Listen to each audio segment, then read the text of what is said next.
السلام عليكم. انا نورس وده فيديو جديد. النهارده هكلمك ازاي تخلي مقامك كبير وشأنك عظيم وتخلي يبقى ليكي هيبة في وسط الناس. الحاجات دي عشان تحصل لازم تعملي 3 حاجات.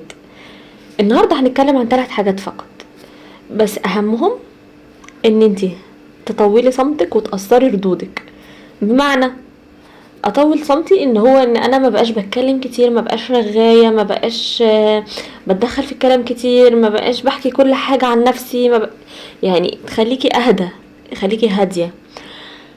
تأثري ردودك ان انتي مثلا بتتكلمي مع حد عن حاجه، مش لازم بقى احكي له قصه حياتي من وقت ما بدأت الخليقه. لا، انا هرد على قد الموقف وهأثر كلامي وهأثر ردي. ما تشرحيش كتير، ما تبرريش كتير، ما تتدخليش في حاجات ما تخصكيش. ما تشرحيش يعني ان انتي في مشكلة مثلا او في اي حاجة، حتى بتتكلمي عن شغلك، بتتكلمي عن حياتك، بتتكلمي عن اي حاجة مع اي حد. ما تقعديش تشرحي كتير، يعني ما تديش تفاصيل كتير، ما تتكلميش كتير. وما تبرريش برضو، ما تبرريش خطأك ان انت مثلا اخطأتي او غلطتي او ان انت عملتي حاجة صح او ان انت اتكلمتي في موقف معين او كده او خدتي قرار. ما تبرريش ليه عملتي كده. طالما انا عايزه يبقى انا ليا هيبه، ليا مقام، ليا ابقى كبيره. فالكبير ما بيبررش. يعني انتي مثلا في بيتكم مثلا باباكي بيدخل اصلا انا عملت كذا عشان كذا، اصلا انا عملت مش عارفه ايه عشان، لا هو بابا انا عملت كذا وخلاص وبنسكت. هو ده صفات الكبير، ان يعني ما يتكلمش كتير، يأثر رده، ما بيشرحش كتير وما بيبررش وما بيتدخلش. ما تتدخليش في مشاكل اللي انت مالكيش علاقه بيها، وما تتدخليش في مشاكل عموما. يعني إيه، لما تحسي كده ان المشكله جايلك من بعيد كده، انت شايفاها من بعيد كده، بعيدي عنها، خدي طريق تاني. وده اللي انا بعمله، ان ابعد عن المشاكل بقدر المستطاع. ودايما في على لساني دعاء بقوله ان هو يا رب ابعد عني المشاكل وبتوع المشاكل بعد السما عن الارض. مش عايزه اختلطوا بيا خالص يا رب، مش عايزه ان هم يحتكوا بيا خالص، مش عايزه ان انا اقل من نفسي، اقعد ابرر، اقعد اتدخل في كلام يعني تدخلوني في حوارات ومتاهات انا في غنى عنها. هتبذل طاقه وهتضيع جهد وهتلاقي نفسك ان انت في طاقه سلبيه وحشه. فاخرج من الدايره دي. اولا انت ساعتها يعني طاقتك النفسيه هتحافظ عليها. وان احنا بقى بنطبق موضوع اللي هو الهيبة والمقام الكبير، ان انا ابقى في وسط صحابي انا ليا هيبة وليا مقام كبير وبيرجعوا لي بيتكلموا معايا وبياخدوا رأيي. فده لازم بشروط. انا مش هدخل كده مثلا اقول لي انا الكبيرة، انا مش عارفة، انا مقامي كبير، انا ما تتكلموش معايا بالطريقة دي. لا، ده بيحصل بناء على شخصيتك. فاحنا هنا بنقول ان احنا هنغير شخصيتنا. تاني حاجة، اي تعامل بلا مقابل بنحذفه بقى خلاص. ما فيش حاجة كده، ما فيش حاجة ان انا مثلا عايزة اسهلها لكم اكتر. ان انت يعني تبقي عارفة قيمة نفسك، عارفة قيمة وقتك. يعني ما ضيعش وقتي عشان حد مش هيقدرني، ما ضيعش وقتي عشان واحدة صاحبتي مش هتحس ان انا عملت ده، يعني ضيعت من وقتي عشانها. لا، انا بحط وقتي في المكان المظبوط مع الشخص الصح. يعني مثلا واحدة صاحبتي بتشيلني، بتحبني، بتسأل عليا، بتهتم بيا، ما بتتأخرش عني، دي طبعا عمري ما هتأخر عنها. اما مثلا واحدة كل ما اجي انا اقع في مشكلة الاقيها هي في كوكب زمردة فوق في حتة تانية. اصلا انا تبرر بقى، اصلا كنت تعبانه، اصلا انا كنت مش عارفه ايه، اصلا انا ماما كانت مالها، اصلا انا بابا كان ماله. بتطلع لك حاجة في كل موقف انت بتكوني فيه محتاجاها. فانا هنا خلاص مفيش تعامل بينا بلا مقابل. يعني والله قدمتي 1 هتلاقي 2، قدمتي 2 هتلاقي 3. اما ان انا ابدأ معاكي او ان انا اقدم لك حاجة ما اخدش منك حاجة، لا خلاص الموضوع ده بيخلص. هو كده اللي عنده هيبة واللي عنده قلنا قدر او اللي عنده قيمة وكده ما بيديش بلا مقابل. انت هتقولي مثلا طب ما لا، ما هو لله، ما احنا بنعمل لله وكل حاجة. لله حاجة، وان انا اتعامل مع حد بينقص من قدري، وان انا اللي بجريله، انا اللي دايما بسعى، وانا اللي دايما بسأل، وانا اللي دايما بهتم، ده حاجة تانية. ده انت بتقللي من نفسك انت. ده ملوش علاقة بان انا مثلا لله او ان انا بعمل كده بسأل عليها كده عشان خاطر حرام وبتاع. لا، اللي يسأل عليك اسألي عليه، اللي يهتم بيك اهتمي بيه، اللي يتصل بيك اتصلي بيه. بس ما تضيعيش وقتك ومجهودك وطاقتك النفسية وراحتك النفسية مع حد مش مهتم اصلا بوجودك. يعني انت اتكلمتي زي ما اتكلمتيش بالنسبة له، بس هو بالنسبة لك انه يتكلم هيفرق معاكي. لا، انهي بقى الموضوع ده، متدخليش فيه تاني خالص. تاني نقطة هعيدها تاني، ما تتعامليش بلا مقابل، واعرفي قيمة نفسك. ودايما تتواجدي مع ناس ترفعك. دايما بيقولك ايه، جاور السعيد تسعد. يعني خلي دايما دايرتك ناس ترفعك، مش ناس تنزلك لتحت. يعني مثلا، يعني مش عايزة اقلل من قدر حد يعني، بس مثلا ما بقاش قاعدة في وسط ناس مش متعلمين، دماغهم غير دماغي، على طول بيشتكوا الفقر، على طول مش عارف، يعني طاقتهم سلبية. وما بتكلمش عن المتعلمين، خلي بالكوا على فكرة في ناس مش متعلمة، او في ناس مثلا وقفت عند قدر معين من التعليم لكن مثقفين دماغهم كبيرة، دماغ شغلهم حلو وتلاقيهم ناجحين جدا في شغلهم. فدول برضو ما فيش مشكلة ان احنا بنقعد معاهم، بالعكس انت تلاقي نفسك بتتعلمي منهم.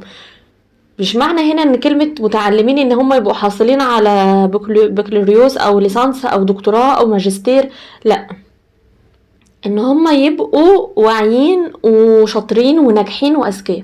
ما اقعدش مع واحد فاشل او واحده فاشله عماله تشتكي دايما الفقر، وعماله تشتكي دايما ان هي مش عارفه تشتغل، عماله تشتكي بكل حاجه وحشه في حياتها، وافضل قاعده معاها لا، هي اولا هتاخد منك ومن طاقتك ومن روحك برضو، زي ما قلنا برضو ان انت تبقي متواجده مع حد ما بيهتمش بيكي، لا، كمان الفاشل هيفشلك. دايما افتكري جاور السعيد تسعد. خليكي قاعدة ماشية بيها، الشيء اللي ما بيضيف بينقص. يعني الحاجة اللي مش هتضيفلي هتنقصني. وما تتحركيش وما تروحيش غير في اماكن شبهك. يعني ما تختلطيش بحد في اماكن مش شبهك. يعني مثلا انا واحدة ملتزمة متدينة محجبة، وجودي مثلا في مكان زي نايت مثلا او كافيه، في اختلاط جامد، في على حسب انت بتعملي ايه، على حسب انت ماشيه دنيتك ازاي، على حسب انت ماشيه حياتك ازاي. ما تروحيش اماكن زي دي وانت مش شبهها مثلا. انت مش شبهها، طب ما انا كده مش هبقى مرتاحه، هتلاقي نفسك ثقتك بنفسك بتقل فجاه وانت قاعده. ضيعنا بقى الهيبه وضيعنا المقامات وضيعنا كل حاجه في الموقف ده، لان انت اتواجدتي في مكان مش مكانك. وجودك في مكان مش في مكانك بيخلي ثقتك تقل، وده مش حاجة حلوة خالص في ان احنا نكبر من نفسنا. اوعي ثقتك تقل في اي لحظة. تالت حاجة، خدي قرارات هادية وغير دفاعية. يعني ايه؟ يعني انا لما اجي اخد قرار بفكر فيه كويس قوي، ويعني وبدرسه كويس جدا، واخده بهدوء، وما اندفعش وما معرفش لا اله الا الله ان انا باخد قرار. لا، بهدوء وتاخدي قرارك وتحملي نتائجه اذا كانت حلوه واذا كانت وحشه. وما تتضايقيش ان مثلا ان انت خدتي القرار وحش، لا، انت بتتعلمي. وما تدافعيش عن نفسك زي ما قلنا. يعني قرار هادي وغير دفاعي، ان انا اخدت القرار ده ومش هدافع عن نفسي ان انا عملت كده، انا خلاص اخدت القرار هتحمل نتائجه سيئه او كويسه. القويه اللي مش بتهاجم، اللي مش بتهتز. يعني ان انا عشان ابقى قويه ومقامي كبير مش بدخل اهاجم الناس، مش بدخل اهاجم صحابي، مش بدخل انقص منهم، مش بدخل اغلط فيهم. لا، انا بسمعهم بحتويهم. آه، ممكن لو اقدر على مشكله احلها من غير ما ادخل نفسي فيها. اوعي تتدخلي في اي طرف في المشكله، اوعي، ده هينقص منك جدا. اه، في مشكله هعرف احلها، هترضوا بحكمي اوكي، مش هترضوا بحكمي مش هدخل لها نهائيا. دايما ما تتهزيش، خليكي ثابته. يعني انا مثلا هنقول مثال، مثلا انت اتحطيتي في موقف، هتقولي مثلا موقف مضايقك او ما يناسبكيش، هتقولي انا ما يناسبنيش الاسلوب ده بس، وهوقف العلاقه لان هي بتستهلكني مثلا. يعني انا مثلا مع خطيبي مع جوزي انا عندي مشكله، فانا جيت مثلا على اسلوب هو مش يعني مش عاجبني هو بيعمله، هاجي اقول له انا مش قابله الاسلوب ده من فضلك، او لو صاحبتك انا لو سمحتي انا مش قابله الاسلوب ده، هضطر ان انا اقطع علاقتي بيكي لان هي بتاخد من طاقتي. خليكي واضحه مع نفسك، وفي كلمات لازم تبقي عارفاها. يعني في كلمات حطيها في قاموسك، هتقولي مثلا شكرا ما يناسبنيش يعني الموقف ده، وشكرا انا مش محتاجه الحاجه دي. الرفض لازم ترفضي، انا هرفض ان انا اكون موجوده في مكان ما يناسبنيش، هرفض ان انا اكون موجوده مع ناس ما تناسبنيش، هرفض اي حاجه تيجي عليا وعلى كرامتي وعلى مقامي وعلى هيبتي، اي حاجه هتقلل مني هرفضها. دايما بيقول ايه؟ قرار هادي يساوي مقام عالي. يعني انا خدت قرار هادي فمقامي بيبقى عالي. ما بتعمليش حواليكي لغط، ما بتعمليش حواليكي مشاكل، ما بتعمليش حواليكي كلام كتير ومن غير شرح. ما تشرحيش دايما يعني احنا قايلين من اول الفيديو بدون شرح، وما تبرريش وما تتدخليش، وبدون عصبية كمان. يعني خليكي هادية. عارفة انتي الناس اللي بتلاقيهم عندهم هدوء اعصاب وباردين يعني بياخدوش كل حاجة على اعصابهم وكده، في ناس كتير بتنتقص منهم وتقول ايه ده، ايه البرود ده ما عندهمش احساس. يعني دي الدنيا بتتشال وتتهبد حواليهم وهم قاعدين مش فارق معاهم. لا، ده هم الصح، احنا اللي غلط، عصبيتنا هي اللي غلط، هي اللي بتاكل فينا نفسيا وجسديا، احنا اللي بنتعب، احنا اللي بنمرض ضغط وسكر وامراض مزمنة. هم الصح، نحاول على قد ما نقدر نبقى زيهم حتى لو 1%، ان احنا نهدي نفسنا. بيقولك حاجة: الطاقة التي تلاحق طاقة ناقصة. يعني الحاجة اللي انت بتلاحقيها، الحاجة اللي انت بتجري وراها بتبقى دايما ناقصة، اما الطاقة اللي انت بتستقبليها تبقى طاقة مقام. يعني انا مثلا حاجة انا مستقبلاها جايالي، ممكن مكنش بسعالها، مكنش عايزاها، هي دي اللي بترفعك وتكبرك. الهبة حضور، ومقامك يكبر لما تكوني ثابتة.